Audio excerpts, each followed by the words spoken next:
Le président. Rebonjour, monsieur le témoin.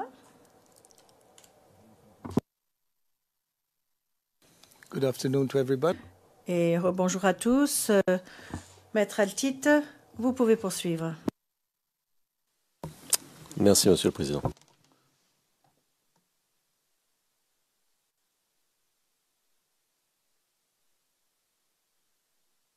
Can you give us an indication, Lord? Le président, pourriez-vous nous donner une toute petite idée de là où vous en êtes? Écoutez, je pense que nous en aurons encore pour au moins une demi-heure, au pire, en comptant un certain nombre de documents que nous devons présenter aux témoins. Je pense 45 minutes, moins d'une heure en tout cas. Okay, thank you. Le président, merci beaucoup.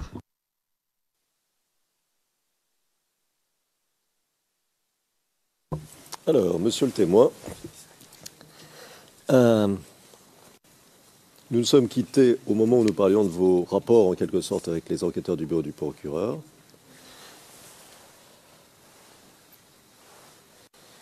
Et j'ai une question. Vous a-t-on fait des promesses pour vous encourager à coopérer avec le bureau du procureur?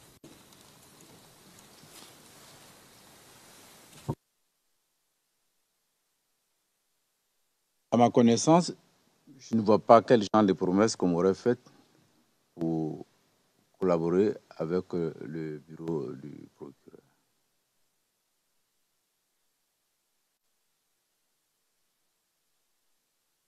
Alors, je vais vous montrer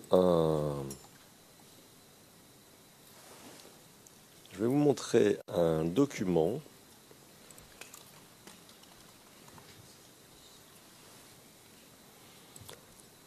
Monsieur le Président, je suis partagé. Dois-je demander le huis clos partiel ou pas? Wait, just a minute. Le président. Oh, I thought you were talking. Le président, regardant les cabines, je pensais que vous vouliez me parler. Je pensais que vous aviez du mal à trouver un document. Allez-y, maître Altit. Session. Écoutez, pour éviter toute... Oui, je crois qu'on peut, je crois qu'on peut aller en audience à huis clos partiel, à huis clos partiel, s'il vous plaît, monsieur le président.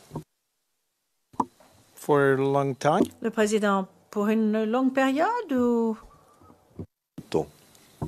Okay. Le président, très bien.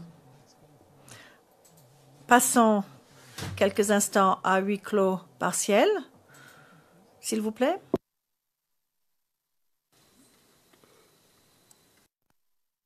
Le président, merci, maître Altit.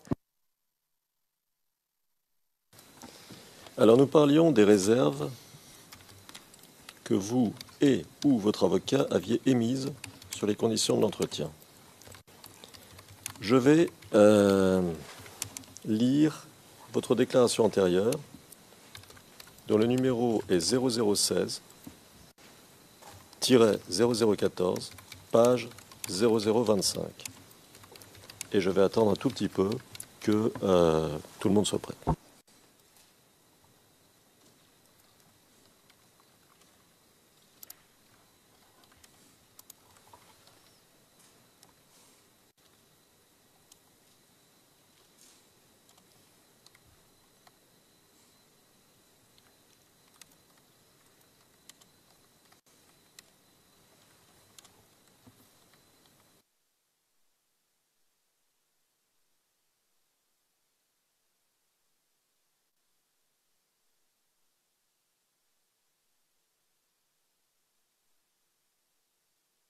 Alors je vais commencer, monsieur, et je vais citer.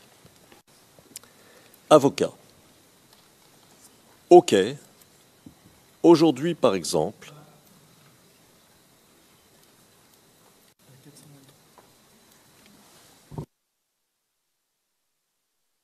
c'est la ligne 423. Alors, je cite. Avocat. OK. Aujourd'hui, par exemple, madame, aujourd'hui, par exemple, il est clair que la situation, la discrétion que vous avez voulu entourer de la rencontre qu'on a, n'a pas pu avoir lieu. Enquêteur 1. Comment alors? Excusez-moi, oui. Avocat.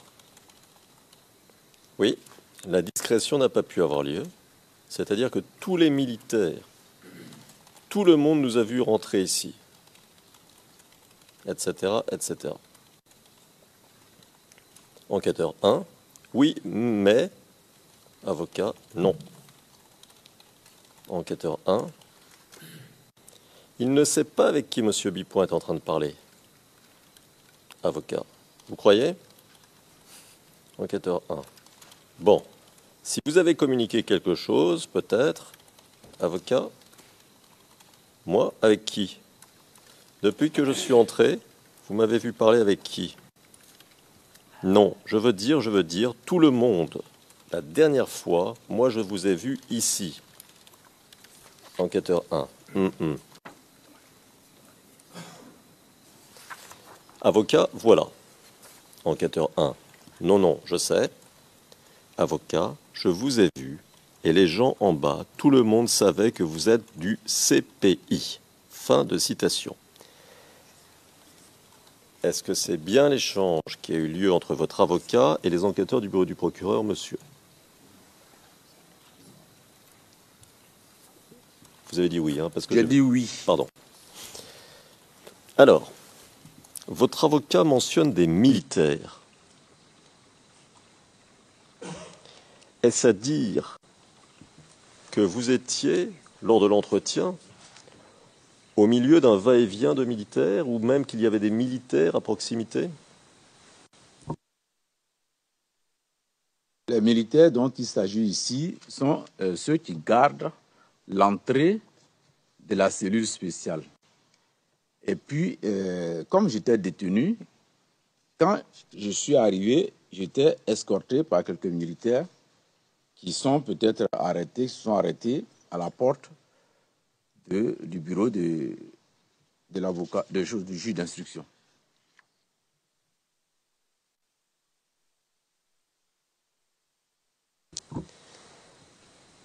Combien de fois, par la suite, avez-vous rencontré les enquêteurs du bureau du procureur? Cette même équipe ou bien d'autres équipes? Peu importe qui, des représentants du bureau du procureur de la CPI, combien de fois en avez-vous rencontré après cette rencontre d'octobre 2011? Une fois, en 2013. Enfin, il y a d'autres fois, hein, ce n'est pas pour des entretiens.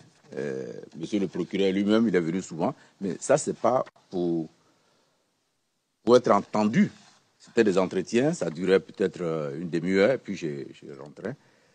Il voulait toujours savoir si je n'avais pas de problème de sécurité, si je n'avais pas de ceci, de cela, mais une rencontre pour être entendu, c'est une fois en 2013. D'accord. Donc, j'attends un tout petit peu, monsieur. Ok. Donc, vous avez une autre grande réunion en 2013, mais aussi bien avant 2013 qu'après 2013, vous avez rencontré, d'après ce que vous venez de nous dire, à de nombreuses reprises, des représentants du bureau du procureur, sans qu'il y ait procès-verbal de vos rencontres. Et parmi eux, vous indiquiez que M. MacDonald, et c'était à ça qu'il faisait allusion, je pense, tout à l'heure, en tout cas, vous avez indiqué que c'était M. MacDonald que vous aviez rencontré à plusieurs reprises, c'est bien ça? En 2013, c'est lui qui m'a entendu, et le procureur était dans l'équipe qui m'a entendu. Mais une autre fois encore, il est venu s'enquérir de mes problèmes de sécurité, voir si je n'ai pas de soucis. Mais de toute façon, régulièrement, on m'appelait souvent pour savoir si je n'ai pas de soucis de sécurité. D'accord. D'accord. Donc, en plus des rencontres On oublie la grande rencontre de 2013 qu'on connaît, hein. On en a parlé, on la connaît. Mais à part cette rencontre de 2013, en plus des rencontres physiques avec des représentants du bureau du procureur, vous avez aussi eu de nombreux contacts téléphoniques, c'est bien ça? Oui, quelques contacts téléphoniques. Oui. D'accord. De quand date votre dernier entretien, soit physique, soit téléphonique, avec un représentant du bureau du procureur?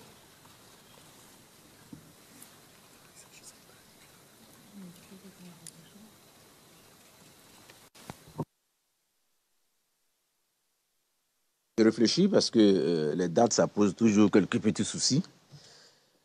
Les dernières personnes que j'ai rencontrées avant de venir ici n'étaient pas du bureau du procureur. C'était plutôt... Il me donnait des indications concernant un autre service. Mais dire que la date à laquelle j'ai rencontré pour la dernière fois les représentants du bureau du procureur, je ne me rappelle plus exactement.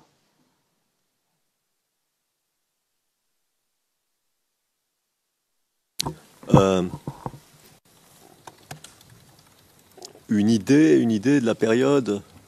Vous avez une idée de la période? Ça va être difficile parce que je ne me rappelle pas exactement cette période-là. D'accord. Alors, le 27 mars 2017, au cours de votre témoignage,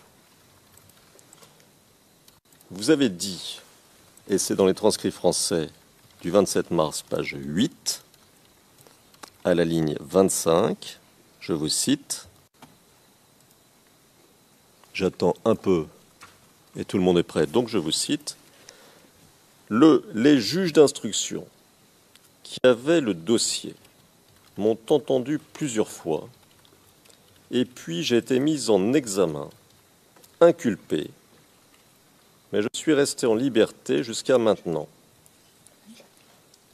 Alors, fin de citation.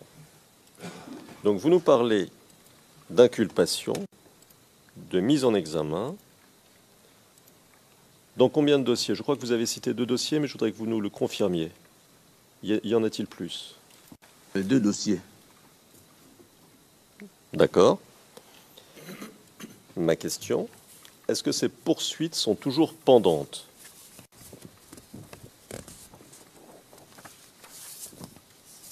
Oui. D'accord. Est-ce que le fait qu'il y ait des procédures pendantes contre vous en Côte d'Ivoire vous a influencé lorsque vous avez répondu aux questions de la représentante du bureau du procureur ou aux questions de la défense?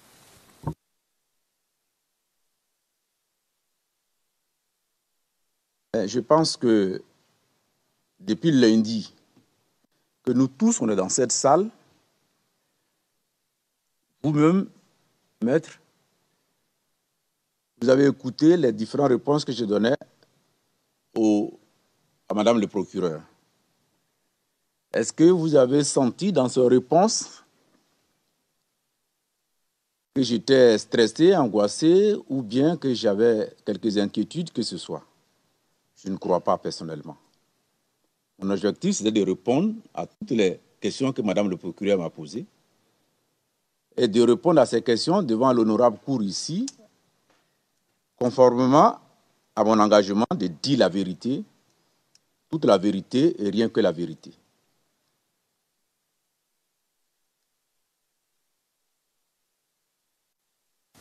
C'est votre position, monsieur, elle est dûment notée. Ne vous inquiétez pas, elle est dûment notée.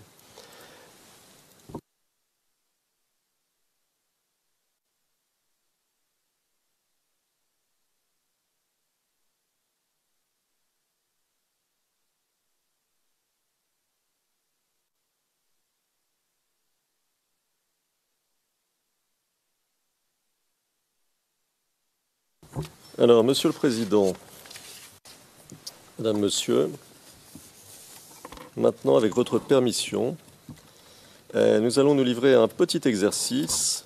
Il s'agit de faire soumettre, par le biais du témoin, un certain nombre de documents, et je vous rassure tout de suite, il y en a 7. Donc ça va être rapide. 7. We know the exercise. Nous sommes très familiers de cet exercice.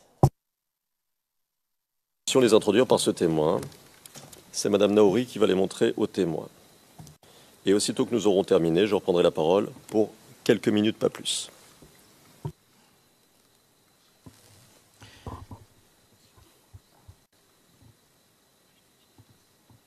OK.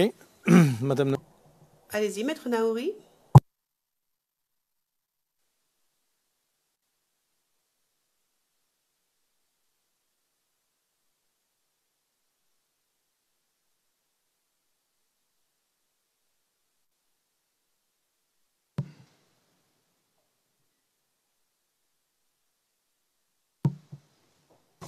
Merci, Monsieur le Président. Bonjour, Monsieur le témoin. Bonsoir, maître. Alors, comme vous l'aurez compris, nous allons passer en revue un certain nombre de documents. Je vais citer les numéros ERN pour la greffière pour que le document puisse s'afficher sur votre écran et que tout le monde puisse suivre. Mais nous allons aussi vous remettre le classeur avec les documents en version papier. Comme ça, vous pourrez regarder les documents et nous pourrons les suivre ensemble. Et comme Maître Altit l'a dit, il n'y a que 7 documents. D'accord ? Oui. Est-ce que le greffier d'audience peut avoir la gentillesse de donner Can le the classeur ? court usher please bring the... L'huissière pourrait-elle, s'il vous plaît, apporter le document au témoin?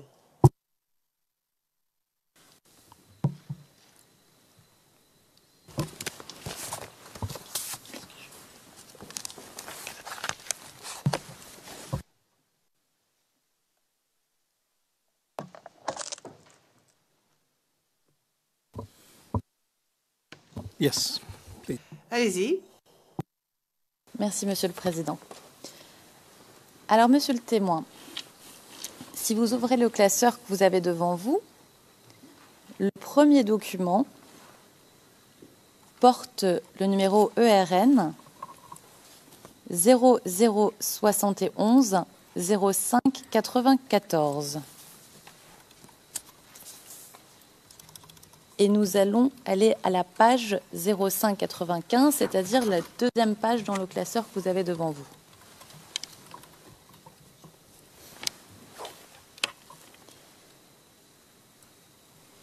Il s'agit d'un message envoyé le 14 janvier 2011 par le CEMA au ministère de la Défense.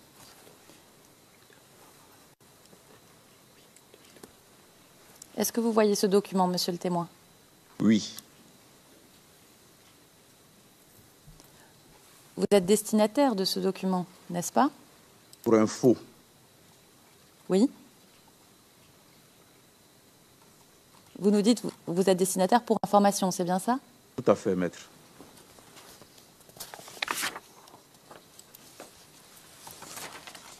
Alors, je vais vous lire le primo.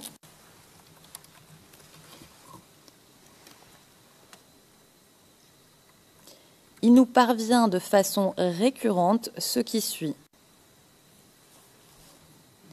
Alpha, des volontaires issus des armes des républiques du Niger, du Nigeria, du Mali et du Burkina Faso se conditionneraient en zone centre, nord et ouest, CNO, en vue de procéder à des actions déstabilisatrices dans nos zones.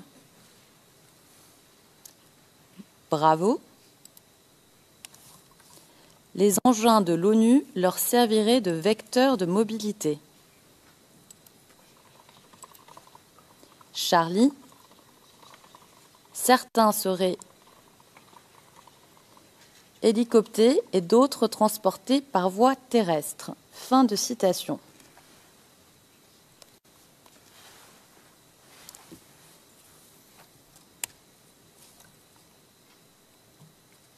Donc, vous étiez informé qu'en janvier 2011, il y avait des actions de déstabilisation dans la zone CNO par des volontaires issus d'armées étrangères telles que le Burkina Faso? Je voulais juste apporter un petit bémol. Le SEMA nous a entretenu de ça, mais tout est au conditionnel. Il n'y avait rien qui était fait, il n'y avait rien qui nous disait que c'était fait effectivement. Tout était au conditionnel. Il nous a dit à l'époque que ce sont des informations qu'il avait, mais qu'en réalité, rien ne lui permettait à l'époque de dire que tel fait s'est déjà produit, ou va se produire avec certitude. C'est juste le bémol que je voulais apporter. Cependant, ce document, j'ai été destinataire pour info. Très bien. Merci, monsieur le témoin. Alors, on va aller au deuxième document. Pardon. Je suis allée un peu vite. Merci. Alors, le deuxième document porte le numéro ERN.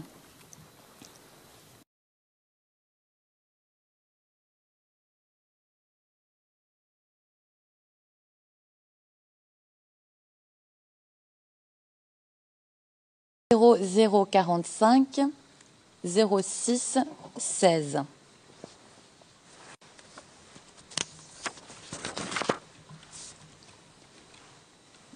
Il s'agit d'un message envoyé le 19 janvier 2011 par le SEMA au ministère de la Défense.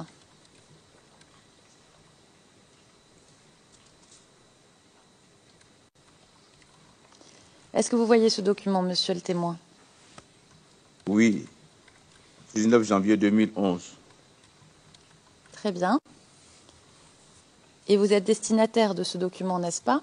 Toujours pour info.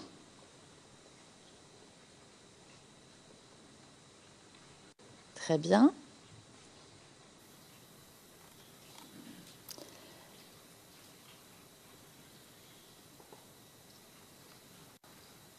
Alors, je vais vous lire le primo de ce document. Les FAFN, avec soutien ONUCI, se rendent massivement à Abidjan et dans les villes, sur ligne de front, en vue de s'attaquer aux institutions de la République, mener des actions de sabotage et de guérilla urbaine. Ce point n'est pas rédigé au conditionnel, n'est-ce pas? Oui, tout à fait. Très bien. Merci, monsieur le témoin. Alors, nous allons passer au troisième document.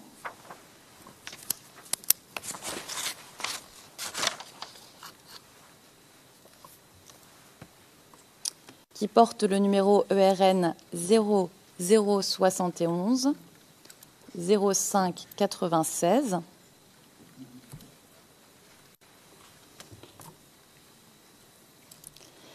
Il s'agit d'un message envoyé le 27 janvier 2011 par le SEMA au ministère de la Défense. Est-ce que vous voyez ce document, monsieur le témoin? Oui, il est devant moi. 27 janvier 2011. Très bien. He sees it because he has it in. Il le voit puisqu'il a son propre classeur. Pour info de ce document? Oui, maître. Très bien.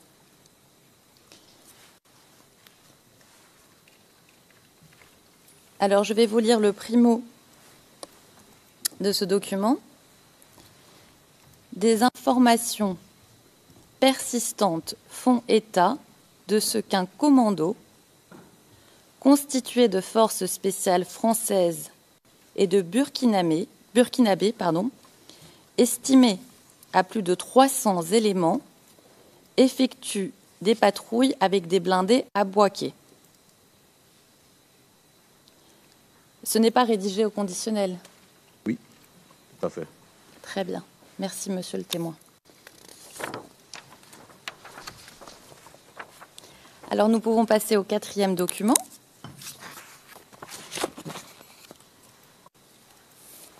Qui porte le numéro ERN 0045 07 32.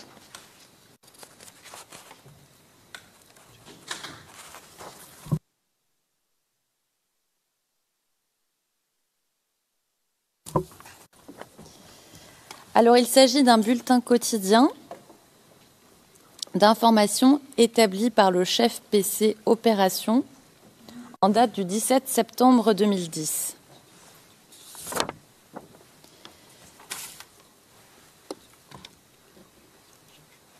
Vous êtes destinataire de ce document, n'est-ce pas, monsieur le témoin? Oui.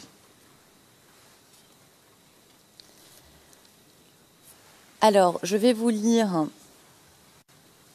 le passage dans l'encadré intitulé District de police d'Abobo. 22h28, Abobo-Filissac, des tireurs embusqués ont fait feu sur l'équipage CRS-1 et Secos alors qu'ils procédaient à un balayage sur le tronçon Filissac-Anador, zone totalement plongée dans l'obscurité. Bilan, 2 CRS-1 décédés, un pick-up de la CRS-1 endommagé.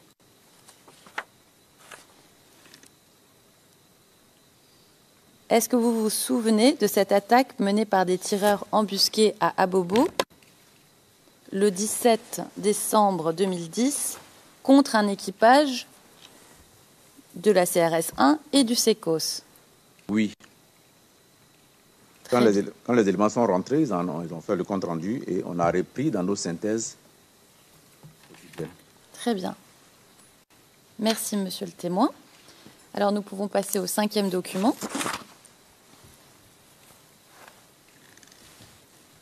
Qui porte le numéro ERN 0025 01 68.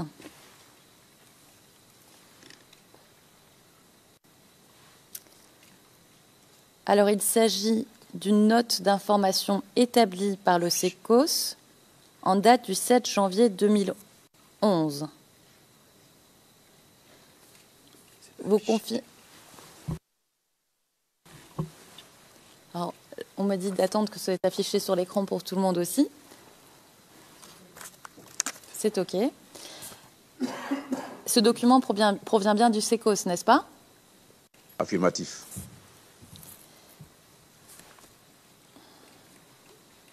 Alors, je vais citer une partie de ce document.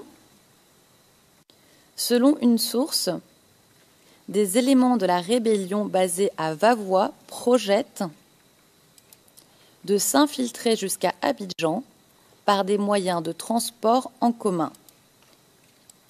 Le délai fixé fait cas de leur volonté d'être au plus tard le samedi 8 janvier 2011 à Abidjan. Fin de citation. Est-ce que vous pouvez nous dire qui était le Comzone de Vavois?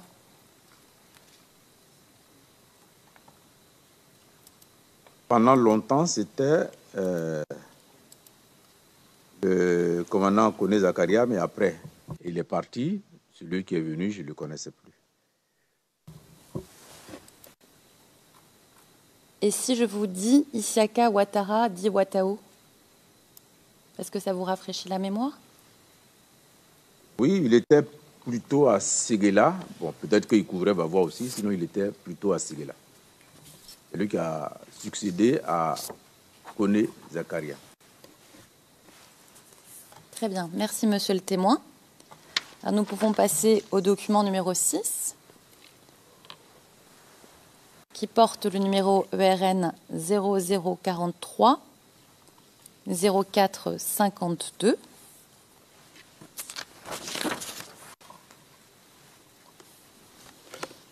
Il s'agit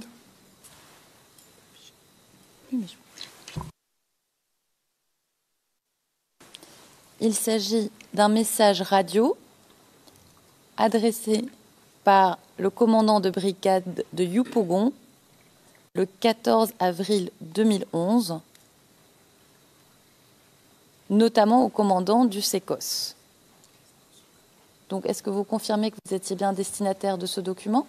Oui, je suis informé du contenu. J'étais informé du contenu. Très bien. Alors, je vais vous lire le secundo de ce document. Cours patrouille équipage SECOS 19A essuie des tirs par arme de guerre de la part des rebelles au rond-point Sable-Yupougon.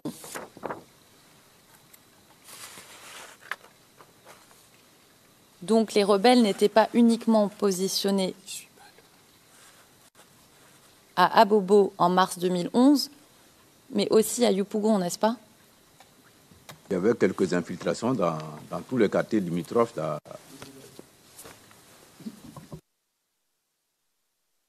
Il y avait des infiltrations dans les différents quartiers limitrophes d'Abobo, que ce soit à Djamé, Cocody ou bien Yopougon, il y avait des infiltrations. Très bien, merci monsieur le témoin. It should just a Une correction.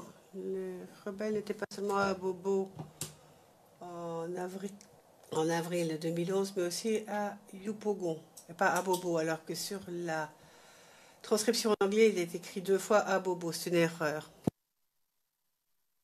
Mars. Le mois de mars, tout à fait. Merci monsieur le témoin. Donc aussi pour correction, c'était le mois de mars, 2 fois.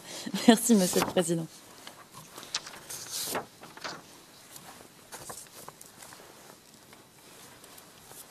Alors, le dernier document, document numéro 7, qui porte le numéro ERN 0045 0216.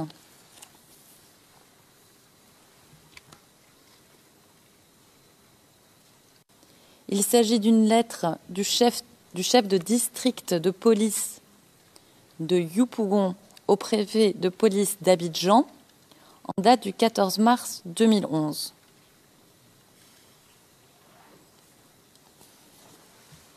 L'objet de ce document est, et je cite, « Attaque du point statique du premier pont stable ». Est-ce que vous voyez cet objet, monsieur le témoin? Oui. Très bien. Alors, Your je vais Honors. Monsieur McDonald, s'il vous plaît, monsieur le président. Le président, monsieur McDonald. Réponse. Il faut d'abord une question. Le président, oui. Enfin, il n'y a pas encore de question. Monsieur McDonald, oui, je sais que le témoin est là, à la barre. Enfin, je pense qu'on se comprend. On sait très bien quelle doit être la question, au vu du document. On s'entend. Enfin, je n'en dirai pas plus. Le président, très bien. Le témoin n'est ni le destinataire ni l'émetteur du document, mais le document traite du SECOS. Et dans sa position, nous allons lui demander de commenter une partie de ce document. Voilà. Alors, monsieur le témoin... No, can pardon. Le président, tout d'abord, demandez-lui s'il a déjà vu ce document, même s'il n'en est ni l'émetteur, ni le destinataire. Avez-vous jamais vu ce document? Do you know anything? Est-ce que vous en connaissez la teneur? L'attaque du point statique du premier pont Sable. Par rapport au compte rendu de nos blessés, c'est à cette occasion qu'on m'a expliqué dans quelles circonstances nos éléments ont été blessés. Okay. Now, Le président, très bien. Maître Naouri. Merci, monsieur le président.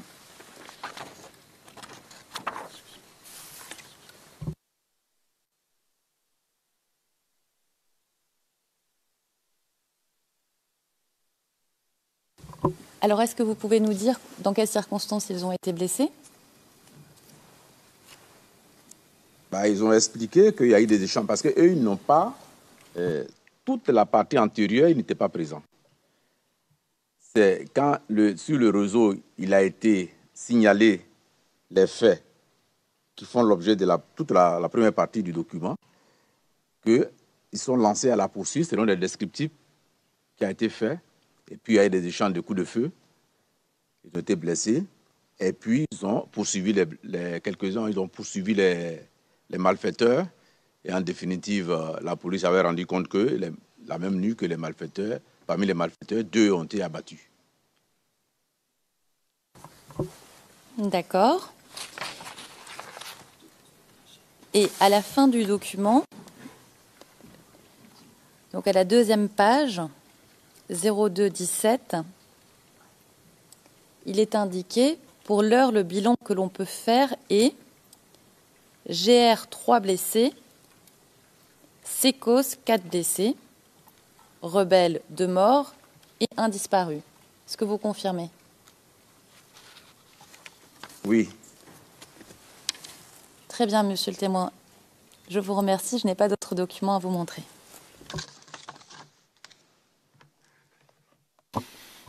Thank you, Madame. Le président, je vous remercie, Maître Naouri. Maître Altit.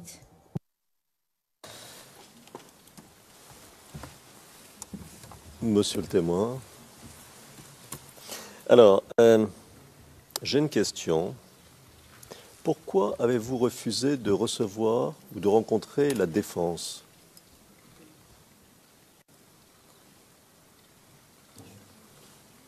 When? When? Président, quand? Excusez-moi, quand? Je voudrais savoir d'abord sur le principe. Je poserai la question que vous me demandez de poser. Je la poserai, mais si je peux vous demander de me laisser avancer. Alors, pourquoi avoir refusé de rencontrer la défense? Est-ce que la défense m'a contacté dans ces jours-ci? Alors, maintenant, je viens à la question, en effet, du président. N'êtes-vous pas au courant que la défense a voulu vous voir, vous rencontrer, en 2012?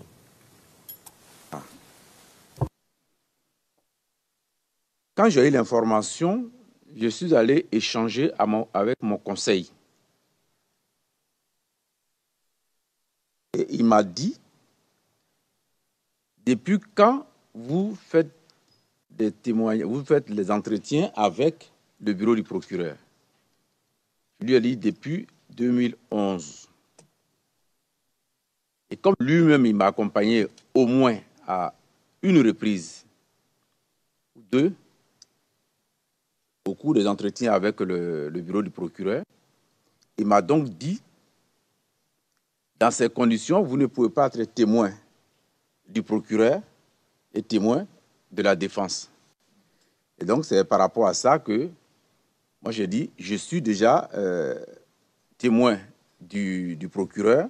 De toute façon, être témoin du procureur, pour moi, en venant ici, que ce soit pour la défense du procureur, en venant ici, mon parti, ce n'est pas le procureur, ce n'est pas la défense. Mon parti, c'est le parti de la vérité, selon les questions qu'on me posera. Et donc, on s'est mis d'accord pour venir ici, avec le témoignage du procureur, pour dire ce que je savais sur tous les éléments de la crise post-électorale.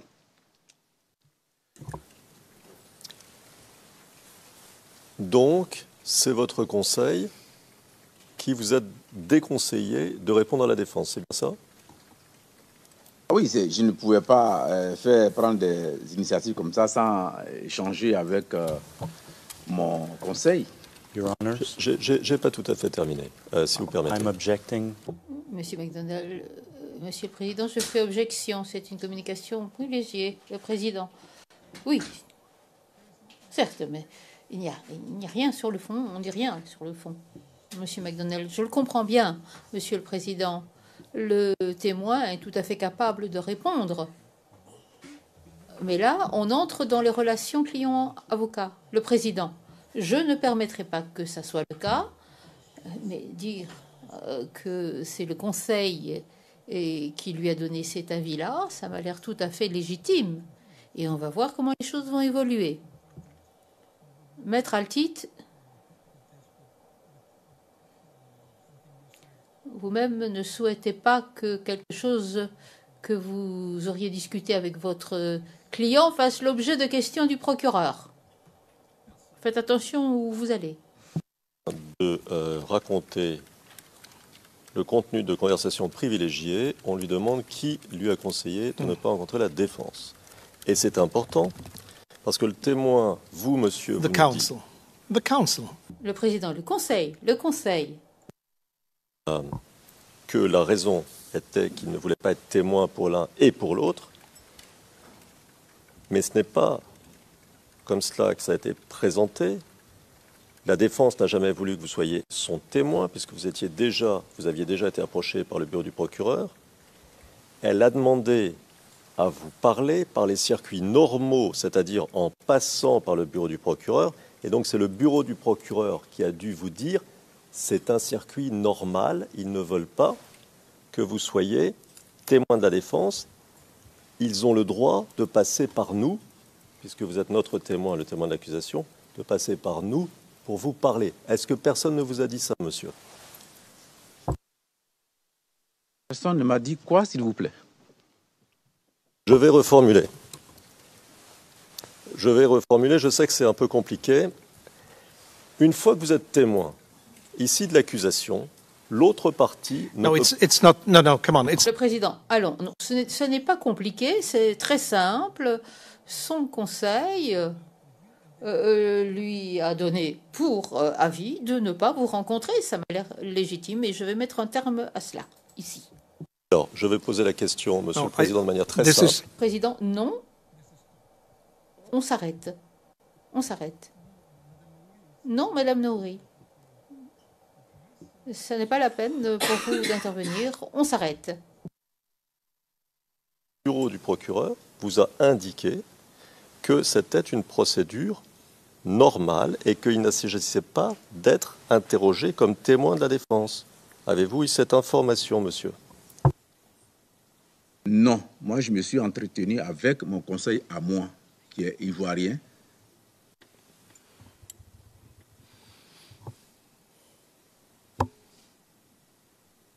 Monsieur le Président, vous comprenez que ça nous pose un problème.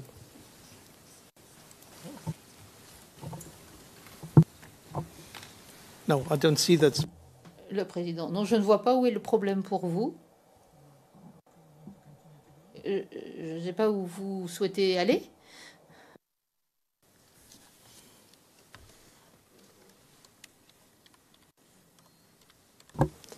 Alors,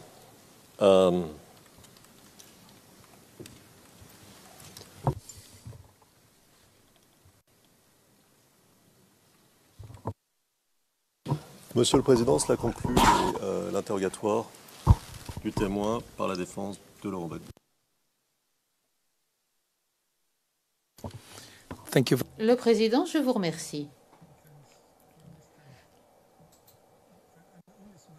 Je souris parce que hier, je me suis adressée à Monsieur Bougnon qui avait demandé à parler lundi. Je ne vais pas lui donner les 4 minutes qui restent. Il a donc atteint son objectif.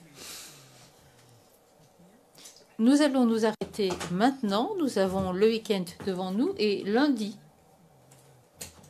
nous reprendrons avec le contre-interrogatoire de la défense de M. Blégoudet. Je vous remercie. Cette audience est levée. Merci, monsieur le témoin. Je vous souhaite, je l'espère, un bon week-end.